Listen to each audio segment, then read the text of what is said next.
Welcome to Parenting Insight. I am your host, Pastor Petros Dope. We want to thank you very much for making a date to be with us today.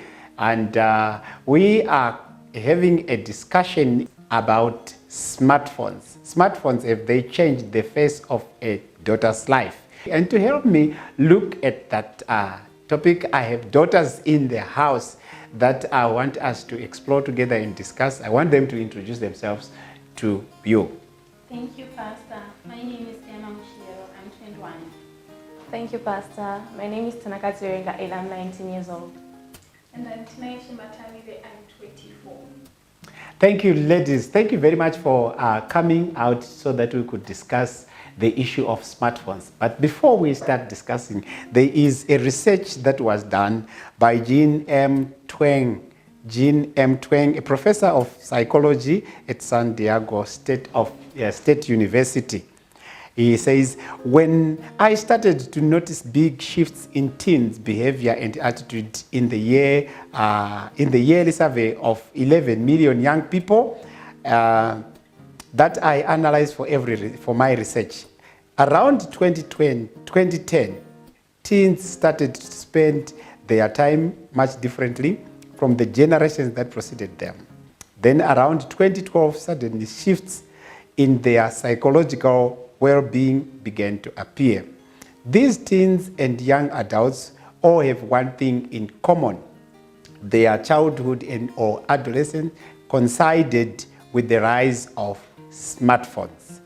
And he continues to say, they are the first generation to spend their adolescence with smartphones. Growing up with a smartphone has affected nearly every aspect of their lives. They spend so much time on the internet, texting friends, on social media. I found that teens who spend more time on screens are less happy and more depressed. And these who spend more time with friends in person are happier and less depressed. Spending less time with friends means less time to develop social skills. College faculty tells me that students have more trouble reading longer text passages and rarely read their required text books. So there we are, ladies. This is just an extract that I picked from the research that was done. And I want to find out, has the face of a girl child changed because of a smartphone? Thank you, Pastor, for the question. I would say, yes, the face of the girl child has changed due to the influence of smartphones. Why do I say so? This change can be seen, for example, the indecent dressing that has become rampant in these modern days. We are following the old adage that says, monkey see, monkey do. What we see our role models, the celebrities, posting on their websites, Facebook, any website, we tend to see those trends as what's new, what's popping, what we should wear, just because they are our role models. So they've changed in the sense that we have tended to divert from the normal socially accepted way of dressing to a more indecent type of dressing. For example, the use of mini skimpy skirts, two-piece outfits that will reveal the belly button, which is socially unacceptable in the African context. So in that sense, I can say the face of the girl child has changed due to the face of smartphones. Thank you. That's good. Somebody else who wants to add? That was good. Have they changed? Yes, I think I would like to add on to that. But I will use myself as an example. I am one person that my mom always rebukes me on always having my phone. When I'm in the kitchen, when I'm in the toilet, wherever I am, I make sure that my phone is nearby, whether I have data or whether I don't have data. So this is in line with a phobia that actually exists, which is called nomophobia, which is the fear of not having a phone. And this is actually a disorder. We'll find out that this disorder, it's has become very rampant, especially in people our age. I think I would be proud to say I'm part of that generation, that adolescent generation that was not privileged to be having phones. After school, would come home, watch cartoons. After that, you're going outside, you're going to play. We did not know what it felt like to have a phone.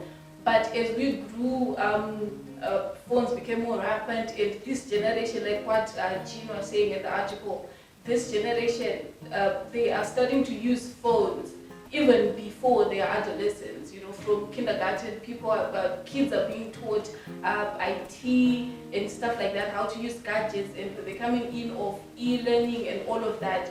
You are forced to use a gadget.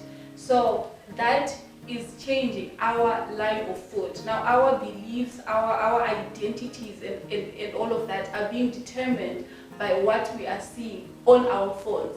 Unlike before, when we would learn things from talking to our elders, from talking to each other, games, I grew up in the ghetto, we would play outside in the dust and all of that. That made us clever to a certain point.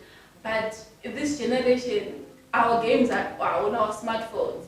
Our communication is on the smartphone. Our lives are literally revolving around our smartphones. And that is changing the whole face of a girl child. Wow, I don't know where to start from, but I think I like the way how you are putting this across. Then, if this is that is happening, then are we heading towards a destruction or heading towards an improvement? Yes, we can say we are heading towards a destruction. Why do I say so? Because there's cultural dilution. They are in every society, especially the African society. It's not one uniform culture that controls the society, but it's diverse. We have variety of cultures.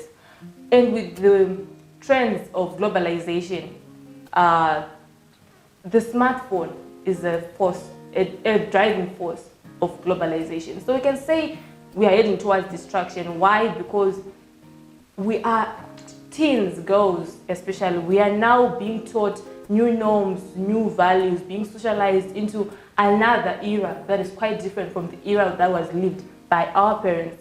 And we aren't following those norms that used to control our parents, but we are now in a new dimension, a new era where we have a say in what we do, in what we wear, in how we run things. Why? Because smartphones tell us the trends in the world, and those trends are now guiding each and every step of each and every teen, especially girls. So you can say we're heading towards the destruction. Thank you. There you are, parents. Wow, I wish I could continue with this discussion. Something is being said here of value. I want to thank you, ladies, for your contribution. We want to say we are continuing with this discussion here on parenting insights on our next and second segment.